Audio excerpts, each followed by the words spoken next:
seeking the truth and doubt those who say they have found it. Here is the ultimate truth seeker, George West.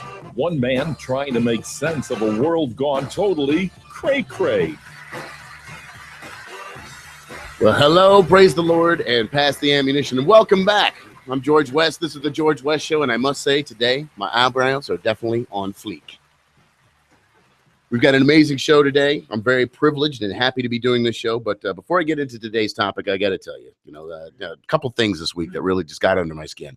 But first, let me just introduce everybody who's in the studio with me today. Of course, Dolphin Boy is joining us. Hi. How are things going in South Florida sports? The Heat won last night. Yeah, he won 95-83. It's about time. They're not having a good time this year. Since LeBron left, it's not been what it was. They're playing so they are like in third place. I mean, not bad though, but they're hanging in there. They're trying to rebuild to get young talent players now. Okay. So So you've got hope for the next season. Yeah. Okay. Anything else going on in South Florida sports I need to know about? Well, the Florida Panthers played tonight against the Edmonton Oilers at 7 p.m.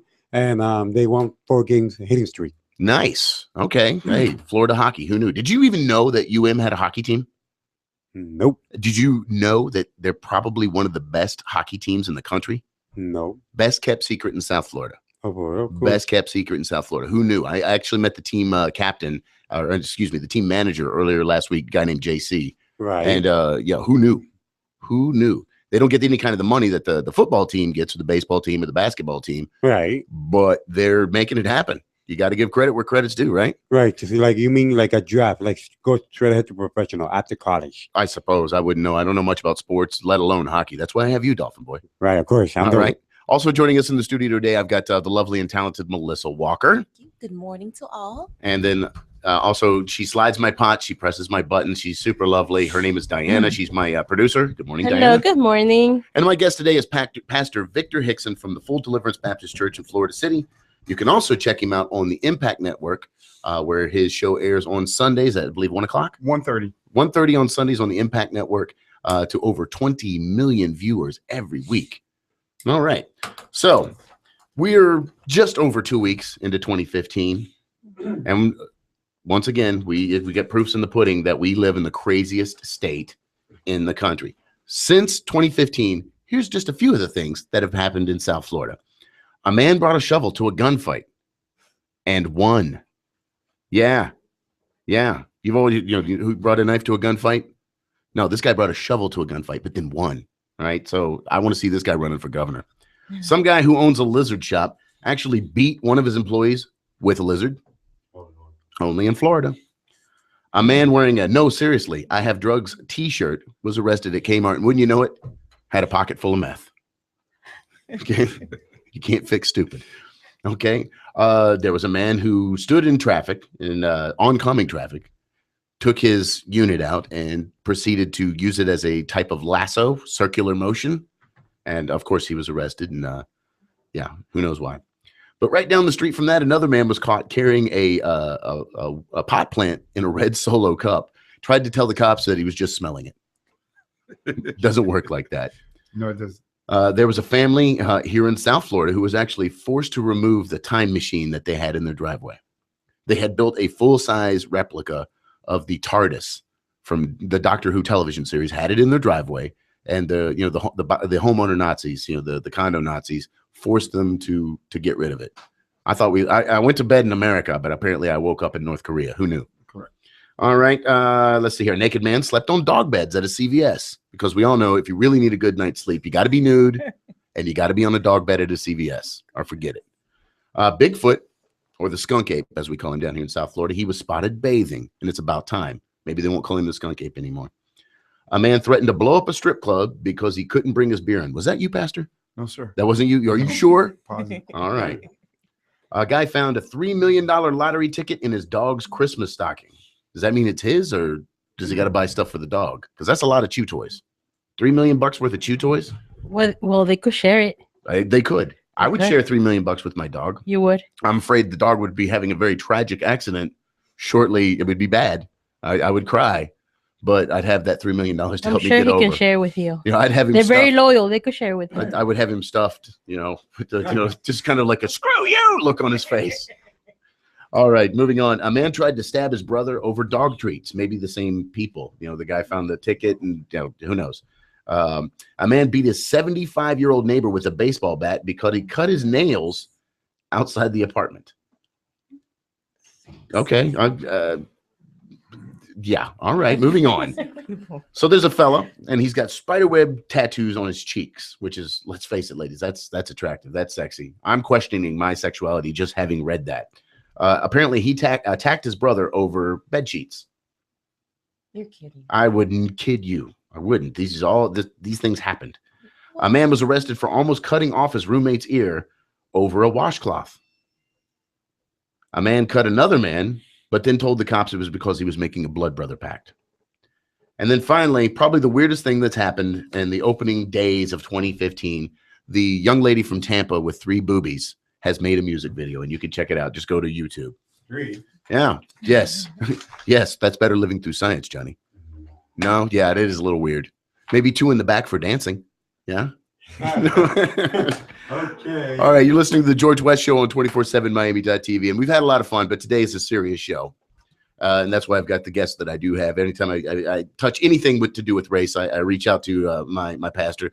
Been my pastor since I was a little boy. It's Pastor Victor Hickson Jr. That was from Coming to America. But today's topic, I wanted to talk about earlier this week. I'm driving my daughter to school, and she had a test that day on Martin Luther King Jr., because it's his birthday. So she's telling me what she had learned. And it's the usual biography stuff that all kids learn about Dr. King. When he was born, that he was from Atlanta, about his wife, Coretta Scott King. But what he did and the impact it had on America was just a little over her 6-year-old head. She couldn't quite grasp those concepts. But she was very involved, which tickled me pink. And she started asking me some serious questions that were really hard to answer as a parent. So my daughter, 6 years old, is starting to ask me about things like segregation and racism. Now, I wasn't stumped. I try to be a good dad. I kind of try to see these things coming down the pike and be aware. I wasn't stumped, but I had to do some quick dad thinking on the fly. You know what I'm talking about, Pastor. You know exactly what I'm talking about. So in the space of 3 or 4 seconds, I ran through all the horrible history of racism and how can I explain that in terms that a 6-year-old child would understand without getting upset right before I'm going to drop her off to school. I don't want her all spun up and angry or, questioning her own heritage, thinking that she was just born a bad person, or I'm not looking to do that. So at the same time, I want her to be informed. I want her to know what it is. So I did my best. And then I followed up with her that night, and she did well on her test, but she still wasn't grasping the concept of segregation. It was so alien to her. I was trying to explain to her about the segregated lunch counters, segregated water fountains and bathrooms. And she just couldn't wrap her head around it. And it occurred to me that although I realize humans are always going to be human and find absolutely ridiculous reasons to hate each other. Now, in that moment with my daughter, I saw the promised land that Dr. King was talking about. Here's a young person who the concepts that, I grew up with that of segregation and racism are alien to her. She just doesn't get it. That she has little brown friends, she has little yellow friends. I'm sure if there were purple people, she would have a little purple friend. She is living daily what Dr. King was talking about, where you judge people on the content of their character and not the color of their skin. Now, I would love to take credit for that, but that's more the wife than me. I try to make sure that she's smart. So today's show is an absolute tribute to the legacy of Dr. Martin Luther King. And when we come back after the next break, I want to talk about the effect of the Martin Luther King legacy in America from a few different points of view. So, we've got a young African-American woman. We've got a African-American Baptist minister. You got a lot in common there with Dr. King. Yes, I do. Okay. And then we've got Dolphin Boy and me and Diana, who are not African-American, but, we've got opinions about this. We have been affected by the legacy, and we absolutely want to talk about it. But before we get into that, we got a few more minutes before we come up to the break here. So again, I'm in the car with my daughter, and it's going to be a completely different perspective from the conversation you're having with your daughter and son, Pastor Hickson, versus the ones that I'm going to have with my kids. So just briefly touch on that. Where as an African-American man, when you're explaining what racism is, how do you come to that with your children, and what age did you start discussing it? Well, one of the things is that when I started my children early, because my grandfather dealt with me early, so I started with them early. They could understand the difference that it's your character, it's who you are, it's what's being taught to you. I'm not going to teach you to hate because of different color to a character contents of skin, but I want you to understand something very clearly. I want you to know your culture. I don't want you to change your culture for someone else. I want you to know your culture so you know where you're going. You know the history, you know the struggle, and you understand why people see you different. That's what I want to get into. Is how did you explain to your child? You have a son and a daughter, and you're your grandfather, so they're grown. But when they were kids, and you were explaining to them, because you're brown, people who are not brown may not like you for no other reason than that. How did you get them to understand? And well, not that they should ever be okay with it, but to at least come to some kind of acceptance of it.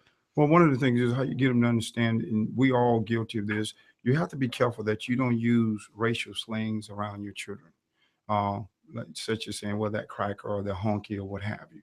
These things you have to be able to guard your mouth in order for them to understand. There's a difference. That I give you an example. We pull up to the red light, or when we in a store. Victor says to me, Dad, why do you think that we're going to rob them? And then I had to break that down to him. We're not going to rob them. You don't have anything. That's the way that they have been thinking. That's the way people think, that because of the color of your skin, that you're being put into this group that you're a robber, you're a thief, and you're going to do this. No, that's not. Okay. And, that is an incredibly difficult conversation to have. Yes, it is. Especially when you pull up to a red and light. And it doesn't matter what color the father is or what color the children are. Yeah, that's a tough conversation to have. So for you to explain it to your kids that way, from the perspective of an African-American father versus the way that I'm going to do it with my children as a Caucasian father, I guess I'm kind of peachy kind of color. I don't know. I'm not very white. I don't look like a piece of paper. And I live in South Florida, so I'm slightly tan. But George, it doesn't stop. The conversation still goes on when they get older.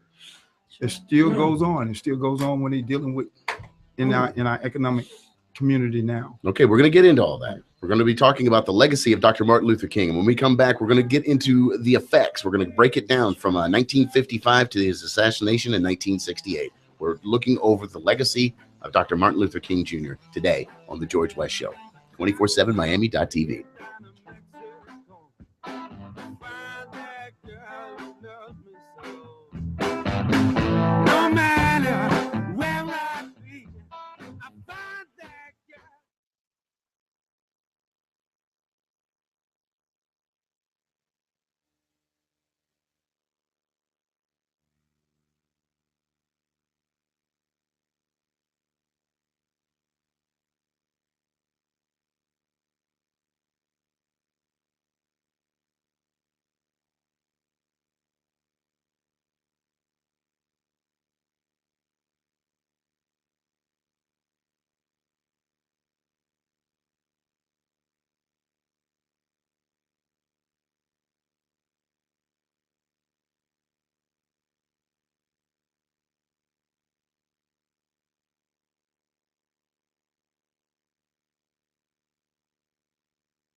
Men, all this stuff you've heard about America not wanting to fight, wanting to stay out of the war, is a lot of horse dung.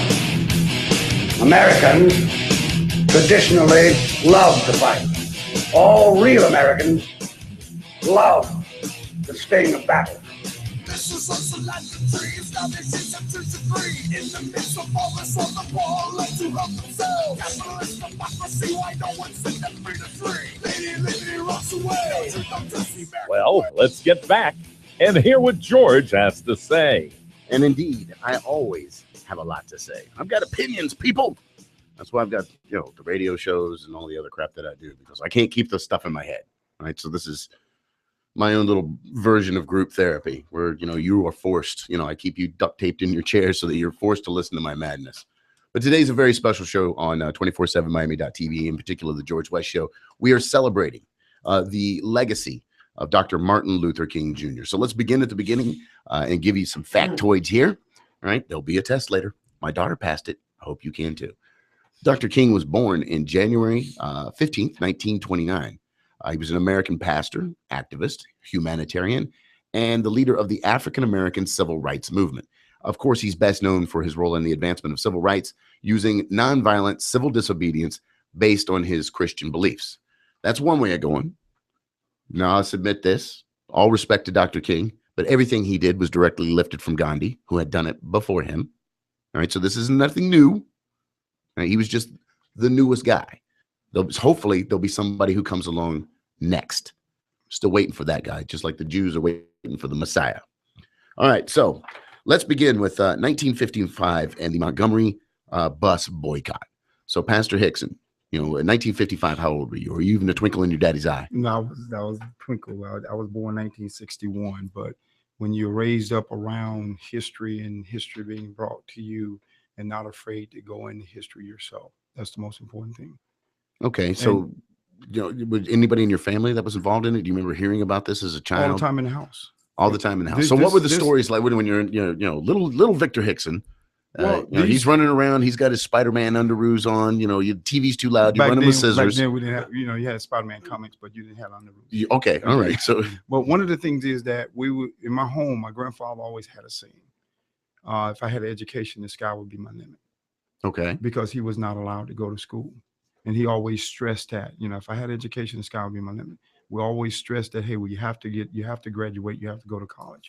And you will have discussion about different issues in the community, different things that are happening. Everybody's house had a picture of JFK and Martin Luther King in your living room.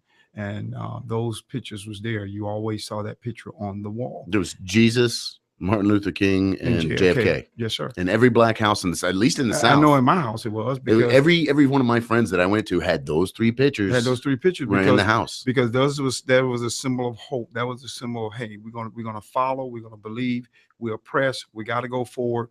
These things that are happening, not given the reason why. The boycott. We want jobs. We're not here just to sit down. We want to work. We desire to work. We desire to make our own income. We desire just give us opportunity. So that's one of the reasons why the boycott came along. Here we are. And also is that my grandfather would tell me some of the things that took place, such as when they was in the back of the garbage truck, the lightning hit and struck and it killed them. So it brought a lot of different things into play. What's happening? I want an opportunity. So this goes a lot deeper than just not being able to drink at the same water fountain or go way deep. Eat at the same lunch counter. We're talking. You go deep. You've heard the expression Chinaman's chance? Yes, I heard the expression. Okay, basically that became because as they were building the railroads, they would put an Asian gentleman basically in a little swing, drop him over the edge of a cliff with dynamite. He would insert the dynamite into the cliff face, light it, and they'd pull him up. And sometimes he made it and sometimes he didn't. So you had a Chinaman's chance. So it's those types of jobs that African Americans were forced or relegated to do that were unsafe. Oh, yeah. So, your chances of dying on a work accident were up to just because, hey, let's put a black guy on it. And that's not even talking about the wages, the wage issue, where they did not get the same amount of pay. So you're looking But we're still dealing with that one. We're still dealing with that one. And one of the keys is that you would talk in order the way we was informed, how we're going to get better. What are we going to do to get better? You have to get education. You have to receive your high school diploma. Don't quit. Don't give up. We need to keep going forward. And to this day, my grandfather have been deceased over 25 years, and he have always imparted us into every one of us as we listen. if I had an education, the sky would be my limit. You know, every time you've come on the show, this has been a big thing for you, where you keep hitting on that the African American community, the biggest problem that you guys have is the education or lack thereof. Well, the education is The powerful. money's not being spent in the schools. Education is paramount. You have to have education. Knowledge is knowing. Knowledge is going forward, understanding. You know how many people that are held down, not just only African, but just held down for basic knowledge and information?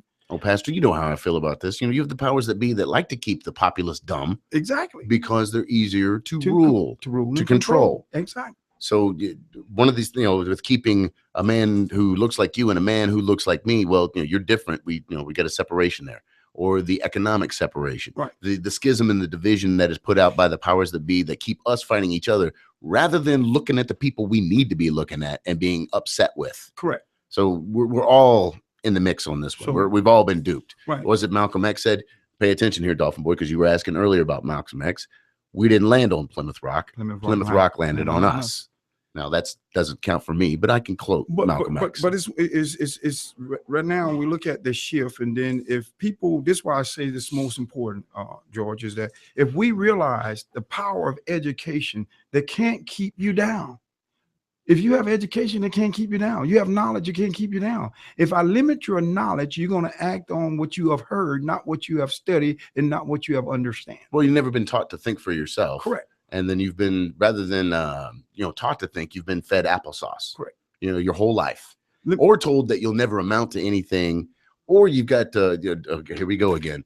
You know, me going off on the Planned Parenthood in the Black community, and you know how you guys can't get down there quick enough to the Planned Parenthood, the eugenics program that was put in place to wipe you off the face of the planet. No, you go to any Black neighborhood, you're going to find a pawn shop, a liquor store, a gun store, and a Planned Parenthood clinic. That's not even talking about your neighborhood gas station, okay?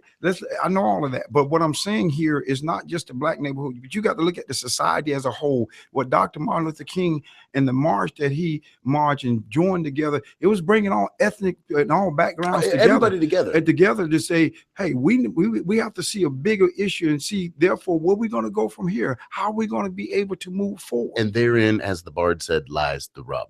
Yes. How is it that, you know, you talk to young kids today, and you do this a lot more than I do, although, you know, I come into contact with a lot of young African-American men and women, and they are completely unaware of the struggle. Yes. That their grandparents would, had bricks thrown at them, had dogs sicked on them. Correct. Because they wanted to vote.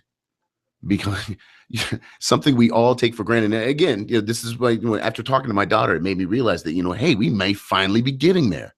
We may I see the light at the end of the tunnel. We may really have a chance at this, and I don't want to blow it. Well, can you imagine this moment if we go into different countries, we fight wars, we still wear the same uniform, we still bleed the same blood, either O positive or a negative, whatever the case may be. But if you come together as one nation of people and believe in what you say and practice what you preach, this is why Dr. Martin Luther King was so powerful, like you said, Gandhi, because he practiced nonviolence. And when you practice nonviolence, it's power. Now you're receiving knowledge because you're spending more time to figure out how to move forward versus thinking the way the enemy is thinking, that I could defeat this guy because if he hit me, I'm not going to hit back. If he strike me, I'm not going to strike back. But I'm going to strike back where it hurts him. Economically, I'm going to strike back where it hurts him, because the more educational foundation I get, I'm able to see what I have been created and put on this earth for. Well, even visually, if you watch the old films of the marches where people were being hit by fire hoses or they're having dogs sicked on them, the visual of that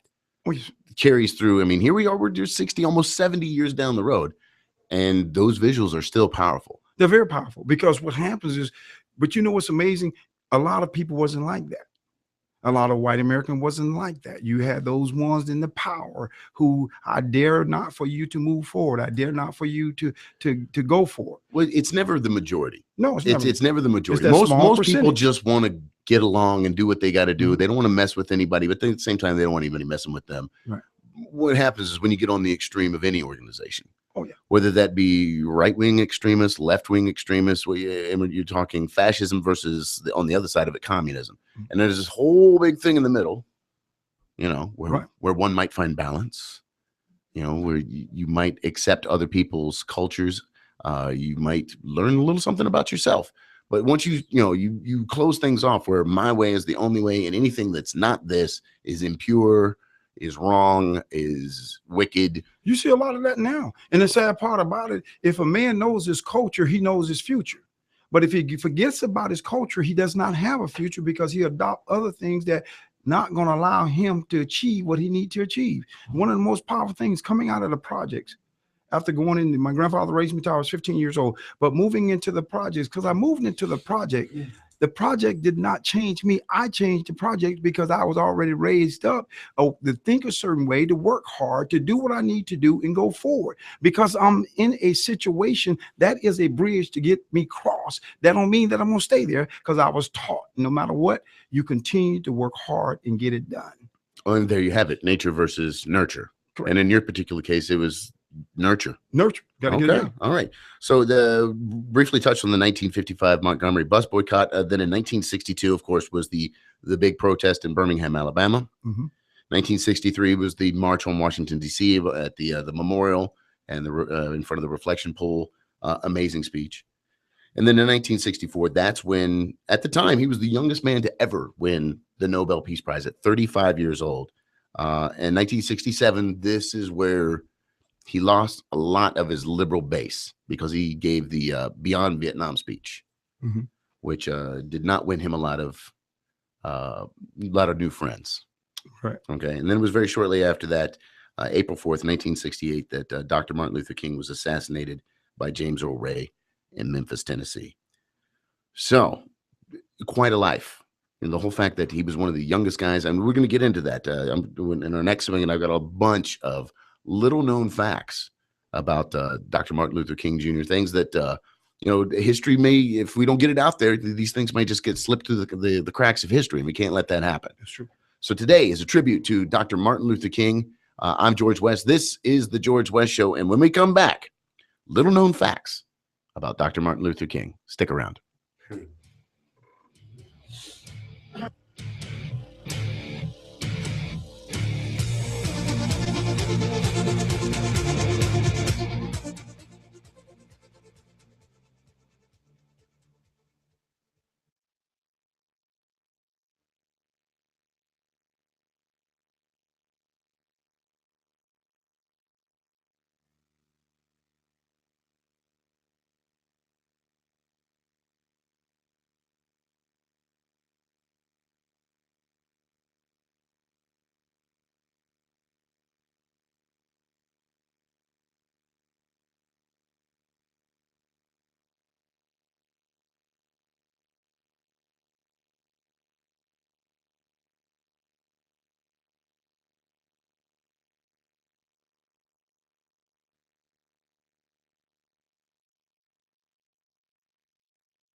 If you don't listen to the George West Show, it might trigger an extinction level event.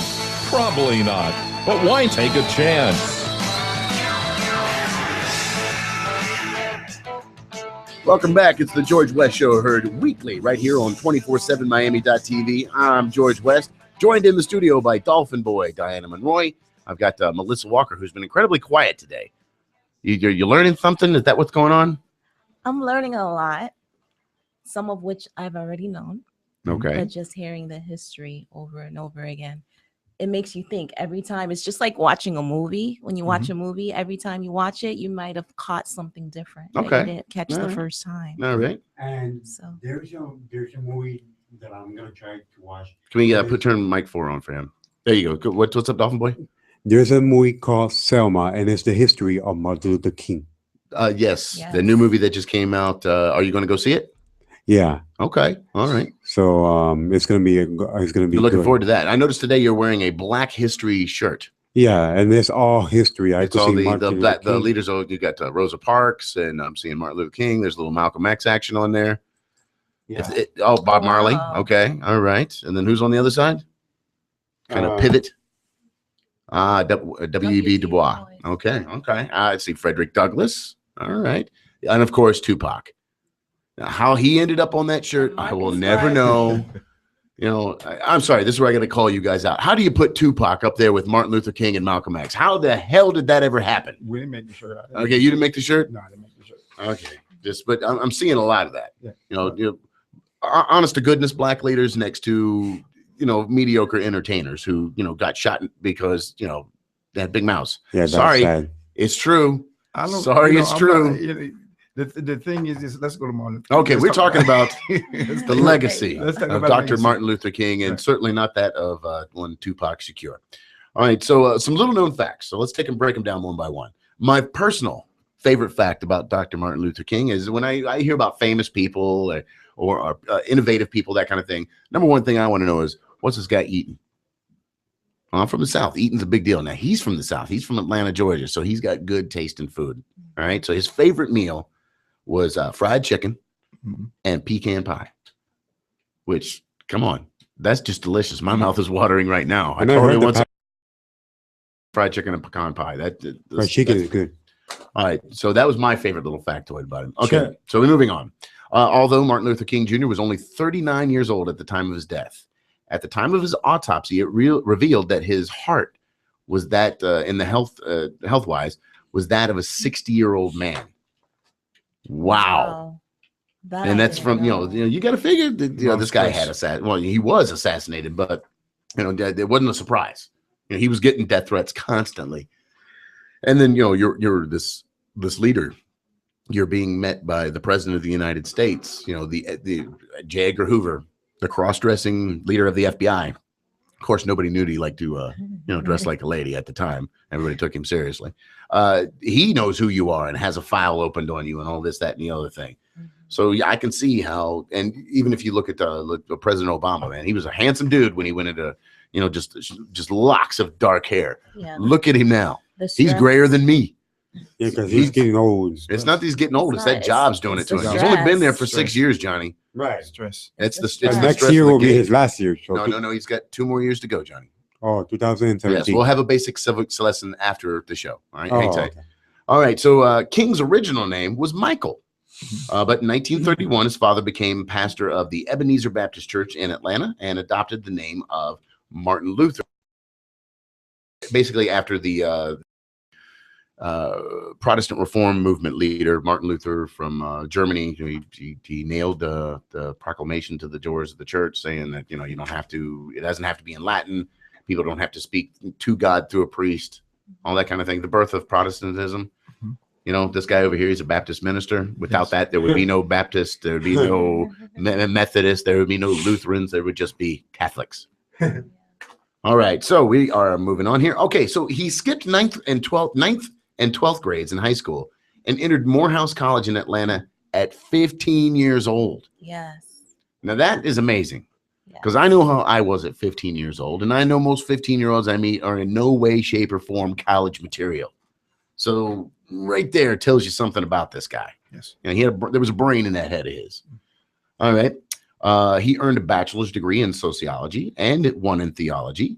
And in 1955, received his doctorate from Boston University. So not even from Moorhead, he's from Boston University. This is and at that time to achieve that, enrolling in college from Boston College.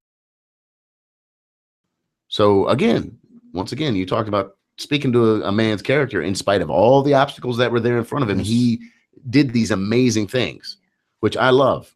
That's just a middle finger to negativity and unrighteous hatred. We'll talk about righteous hatred in a moment. It is okay to hate. It's okay. You can hate. You can have what I call righteous hatred. You can hate racism. Oh, yes. You can hate sexism. You can hate child abuse. You can hate human trafficking. Yes. That kind of hate's okay. Yes. So there is such a thing as righteous hatred. All right, moving on. Okie dokie. This is a sweet story. When King married his wife Coretta, they newlyweds were rejected by all the white-only hotels. So they had to spend their wedding night in a funeral home. How goth is that? Oh my goodness. How goth is that? That, here's Dr. King and his wife Coretta are getting busy, for the first night as a couple. Because you remember back then people didn't have sex until marriage. Well, they did, but they didn't talk about it. Right. But so him being a Baptist minister at this point, I'm sure that I would like to think there was a lot of virginity involved. Who knows? I don't know, but let's just assume that there was. So these young Dr. King and young Coretta Scott getting busy for the first time in the embalming room. But how goth is that? One of the things is that you have to look at the perseverance. That's one of the things. They focused on the fact that, hey, we're finally married and all this. Never mind the stink of formaldehyde and rotting corpse. Let's consummate this. You persevere. If you're going to ever achieve anything that's worth achieving, you're going to persevere. Why do you got to be all serious? I want to make jokes about scented candles and stuff, and to max the smell of corpses while they're consummating their marriage. But anywho, I make jokes, but this is a serious topic.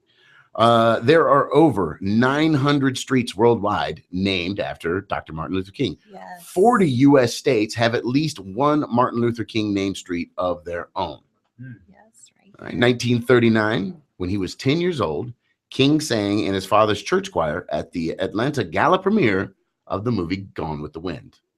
So, those of you who have not seen it, this is one of the biggest movies of all time. It's all in any top 5 list. It's in there. It's in there. It's in there with The Godfather and Citizen Kane and Gone with the Wind. They trade off for 1 through 3. Okie dokie. Until his death from 1957 until his death in 1968, King gave over 2,500 speeches, traveled more than 6 million miles, wrote 5 books, countless articles published in newspapers and magazines across the world. That's accomplishment. And in a short period of time. Just imagine if he had not been shot down, what America would look like today. If he had not been killed. There's no doubt he was an amazing man. Indeed. And it doesn't matter where you fall on the spectrum of it. You have to, again, judge the man by the content of his character and by his deeds and actions. This guy did a lot. Oh, yes. All right. And he makes me want to put my chin on my chest and like, oh, man, I'm not working hard enough. I got 7 jobs, but I'm not working hard enough. All right. Dr. King is America's second most admired person of the 20th century, topped only by Mother Teresa. So, okay, I can give that one up. King was in the American South, which was a lot better than Calcutta. Let's face it. Okay. All right. And then finally, King is one of 10 world martyrs of the 20th century who are depicted in life-size statues at the entrance of the Westminster Abbey in London. So our Dr. King, Atlanta, Georgia, represented in one of the oldest churches in Europe. Wow. With a full-size statue. That's awesome. That's awesome. That's really, really great. All right. So an amazing man who's made a lot of contributions to our culture. Please. Okay.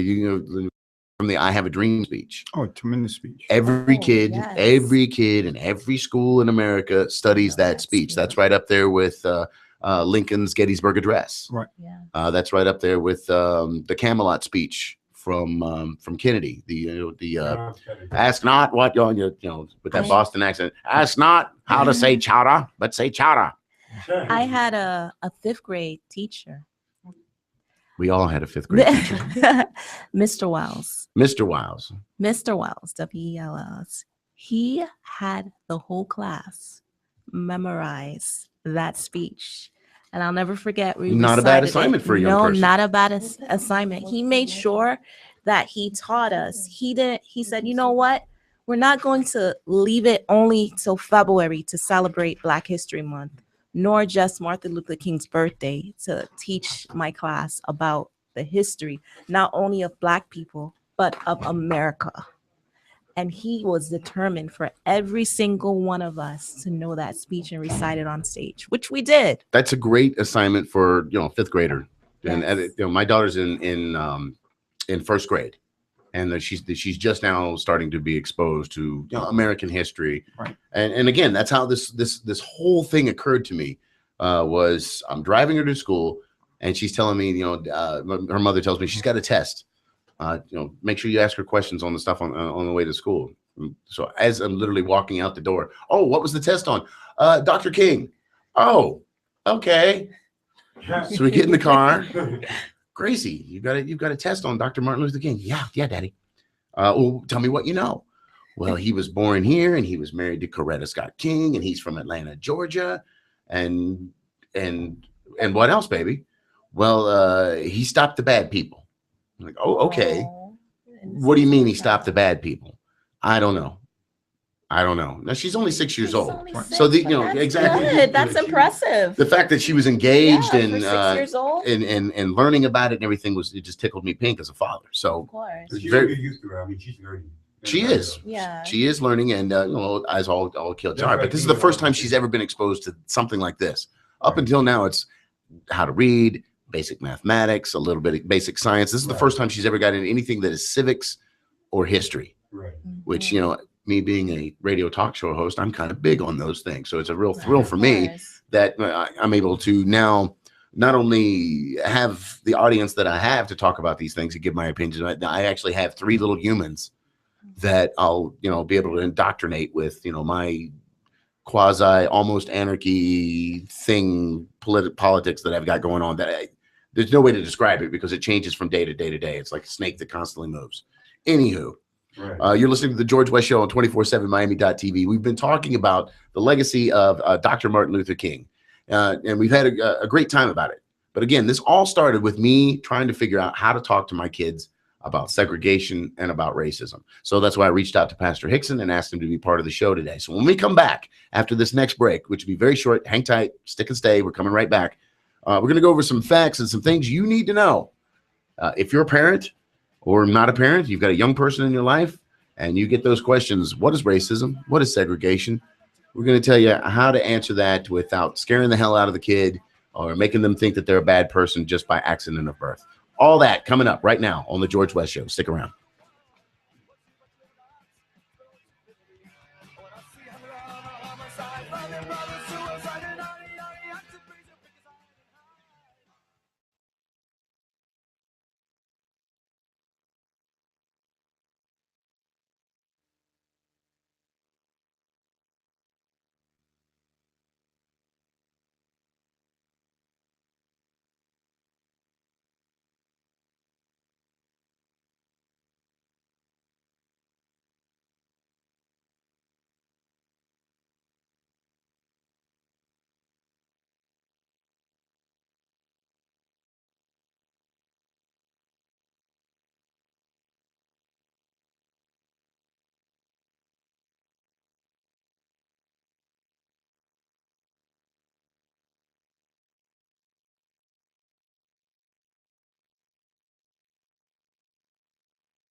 This is your president, and people wonder what I'm doing on the golf course. Well, I'll tell you what I'm doing. I'm listening to the George West Show because making decisions really sucks.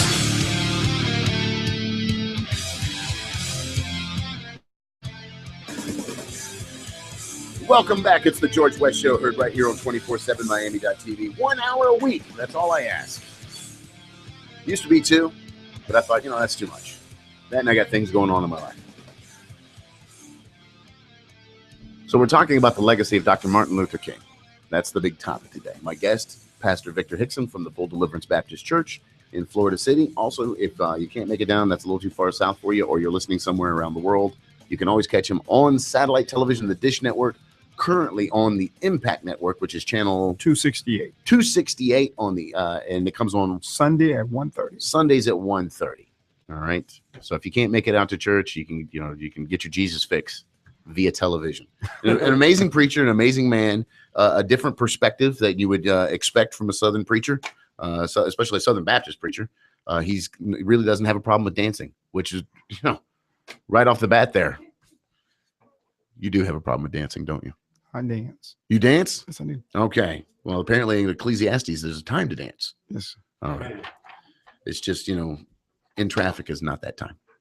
Okay. Or in the shower because it's a slick surface. Not the time to dance. All right. So earlier this week, I'm driving my daughter Grace to school, and her mother's telling me, "Oh, you got to quiz her on this test. You know, she's got a test on Dr. Martin Luther King Jr." Okay, great. So I'm driving her to school, and she knows when he was born, who he was married to, that he was a Baptist minister, that he was killed. She even knows when he was killed. She doesn't know the name of the guy who did it, but she knows that he was shot. A lot of the basic biography kind of factoids she knew, but the concepts of segregation, of racism she just couldn't wrap her head around. She couldn't believe that was real. It was like trying to explain to her that, oh yes, people with 4 arms. Well, that's not real, Daddy. That's make believe. That's the way she thought of it. That there's no way in her little mind that she wouldn't be able to play with anybody she wanted to whenever she wanted to. That's awesome. That is, in at least in my mind, we are seeing the light at the end of the tunnel. We are seeing the birth of the dream that Dr. Martin Luther King was talking about. Sure. That we finally come to a place where little kids are, because I remember when I was 6 years old. You got to remember, I grew up in Eastern Kentucky. There were not a lot of black people. There were not. They were in the city, and there was one little part of the city that, in Portsmouth, Ohio, that they lived in. But we didn't go there. We just didn't. And they didn't come to where we lived. And we didn't go to school together. And this, you got to figure, this was after schools were integrated, but still the powers that be found ways to make sure that people weren't, there was maybe one school that was integrated where you might attend school with an African-American person. It wasn't until I hit high school that I started attending school with people of other races. Now, growing up like that, at 6 years old, I knew that there was a difference between brown people and people like me, and yellow people and people like me. And my father and my uncles, they came from a different time, and basically, there's no way around it. It was a very racist environment, and I thought that was normal.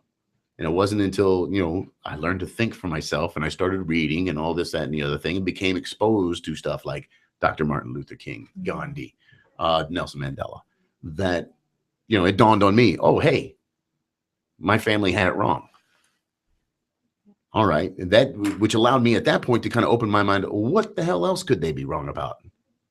Mm-hmm. Well, notice I don't live in Eastern Kentucky anymore. Now I love my family, love my father, but he was a human. And human beings are flawed. All right. Nobody's perfect. Yes. So having, just wanted to preface that with that. I love my family, love my father, my grandfather, my uncles, but they were wrong about some stuff. All right. And it's just the world that they came up in. You can't take today's social mores and that kind of thing and the way we feel about things and then apply it to people from 50, 75, 100 years ago. Right. You can't do that. They're going to do it to us anyway. 100 years from now, people are going to think we're barbaric in the way that we did whatever it is that we do. Oh, they drove liquid dinosaur vehicles, to get around, and it polluted their environment. And all that. Oh, they were so stupid, those people back in the early 2000s. So anyway, this all comes down to quick dad thinking. And within like 3 seconds, I've got to explain the concepts of segregation and racism to a 6-year-old kid. So I did the best I could, and I followed up later, and I continue to follow up, which is very important to do. So, and did a little research. So when everything comes with parenting and that kind of thing, there's one source for me, and that's Parenting Magazine or parenting.com. Very well put together, really middle of the road kind of stuff where, you could try or read anything in there to try it with your kid. And even if it doesn't work, it's not going to do a lot of damage. Okay. You know what I mean? Okay. So here's what they have to say. And Pastor Hickson, feel free to jump in. Number one, do not be afraid to bring it up. You bring up the subject of racism, of segregation, of that kind of thing. And hey, how convenient that it is that it's Martin Luther King birthday, Martin Luther King Jr. Day. And what a great time to talk to your kids about this. Why we celebrate this, why we're not going to school today, why the banks are closed. For many parents, the race talk is as difficult as the birds and bees talk. I don't know about that. Pastor, which do you think is tougher, the sex talk or the racism talk? Basically the sex talk, but yeah. the actual history. And it's very important, like I say, once again, it's very important that they understand their history. If they never understand their history, it's just like one of the things that I have a problem with is when you have Rastafari. Most Black Americans don't even know the reason why they wear the dreads. Why you go wear the dreads and you don't understand the culture of a Rastafari. They don't even understand what his beliefs in or their beliefs in, but you wearing these dreads misrepresent who they are because you don't care to know who they are. Okay, well, just for sake of argument, because I don't know. Why do they wear the dreads? It's because it is their belief in how they believe in natural everything around them. That's the way they believe. So sort of like a Samson thing. Don't cut your hair. It's part of your No, strength. it's a part of their religion. It's a part of their culture. It's a part of loving the earth and appreciating the things that are around them. Okay. Not just wearing this for style. That all have symbolic reasons. Even though it looks cool. But it's symbolic reasons. Okay. It's yeah. You have to get on the microphone there, sweetheart. I'm sorry. Yeah, no, I have a family full of Rastas. I could tell you. Well, yeah, right you're now. Jamaican. Yes, Right. yeah. My parents are Jamaican. Right. So down from my uncle, my brother, I have cousins, uncles, my nephews now. It is a culture and it is a pride Yes. that, and then body can't like my brother, he's one that he's vegan. Mhm. He doesn't drink, he doesn't smoke, nothing. He doesn't know what he's unnatural is missing out on, buying. but you let him know. I'll be happy to eat all his share of pork. No, we don't eat pork. And I'll in drink our his house at liquor. all. Yeah, I know. His share. I'll take that. He can have my vegetables, and I'll drink his liquor. You know, But- working together. Teamwork is what that is. I'm here to help. It's- All right, let's get back into this though. Okay, so we talked about. Don't be afraid to bring it up. There are concerns about saying the wrong thing or sounding racist, or even if that's not your intent. Sometimes parents naively believe that if they talk about the issues of race with their kids, it's going to cause them to notice race in a way that they had not before. Right. Your kids are not stupid. They know that Shaquiqui is not the same color as Little Mary Rotten Crotch. They know that. All right. They're walking into that knowing that. All right. So you need to look. This is point number 2. You need to look for teaching moments. As you said, your son came home or your daughter came home and they had this is Pastor Hicks I'm talking to. That they came home and they had experienced something that day, and that's when you had to have the talk. My case, it's a Like test. I told you, the talk never stopped, because the reason why the talk never stopped, not only when they're small, but it never stopped because when they're in their teenage life, how critical it is from their teenage life, even in their adult life. Well, work hard at this job. I'm not getting ahead because I don't speak Spanish, or I don't dialogue this way. All these are real issues that you have to be able to have clear conversation with. And Well, the say, speak Spanish thing, that's only here in Miami. The rest of the country doesn't. have But I that. understand Yeah, that. it's true. But the fact is, only here in Miami. But it shouldn't be, because the reason why we're still in America, we're still here in America, reaching across and communicating across one another. It's all opportunities that we have to be able to deal with these instead of taking a negative issue about it. I'm not afraid for my grandchild to learn Spanish, because the more language they're going to learn, the more they're going to be in the work market, out there in the field. Anywhere they go, they're going to be able to do some things incredible. No, I get you. I caught a phone Yeah. call earlier That's this true. week. A guy was speaking perfect English and screaming at me because, through one of my jobs, Right. we don't do Spanish. You have to turn on mic 4 there for Dolphin Boy. All right. So, I catch the call and he's like, you're in Miami and there's more Latinos than there are English speakers. Right. I'm like, okay, well, if that's your logic, then we should all be speaking Chinese. So I'm wrong, you're wrong, everybody wrong. Right. All right. All right. So we move on because we only have a few moments left here. Okay. So you need to look for teaching moments. Make the message age appropriate. Now, this was the hole I fell into. It's important to emphasize that no racial group is all bad or all victims or all good. All right. Every racial group has good people, bad people, sad people, happy people, all kinds of people, whatever emotion or cast you want to throw on somebody. Everybody's got them. Everybody's got them. For example, in the U.S., white people were slave owners, but white people also worked against slavery. Black people were enslaved, but many resisted their mistreatment by running away and helping others escape. Offer examples like this of people working together. Next point is you accept that prejudiced comments may happen and that it does not mean that your child is a racist. Right. This is where Yes. I think the big problem lies in, that whole political correctness thing. Okay.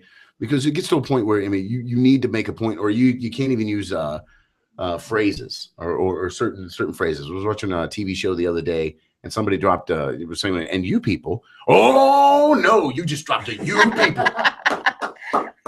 Well, and it didn't matter that the guy's point was 100% on. It was immediate. You said this, we don't have to listen to you anymore. Because what happens is I'm 53 years old, and when I'm on the train or wherever I'm going and I hear the N word Mhm. used Wow. by other races, I get very offended. Yeah. Okay. Because they don't understand where I come from when that word is used, not to where I'm going to become violent to you. Yeah, but I might want to sing along with some Jay-Z too, Pastor. Come on. But hold on. Let me say this here, because see, what happens is the culture, you lose your culture and you lose, and they go this N-word this and the N-word that. You don't know. N-word is an ignorant individual. That's the meaning of it. But the key is this here: when you sit around us who have been through the different things, and you're walking down the street and the guy hollered this out of the car, you can go to different areas that I can name here. And then you can go to different areas back then. So what the killer is this: they have to know their history. And when they don't know their history, they know what offend them. Okay, one question, because we got to wrap it up here. Are things better? Things will get better when you know knowledge, when you have understanding. All right. There you have it. Okay. Last and most importantly, be a role model. Yes, right? Be the person that you want your children to be. That's the best thing that you can do. I'm George West. This is the George West Show. Today, I'm very proud that we did our tribute to the legacy of Dr. Martin Luther King. So until I talk to you next time, keep one foot in the gutter, one hand in the gold.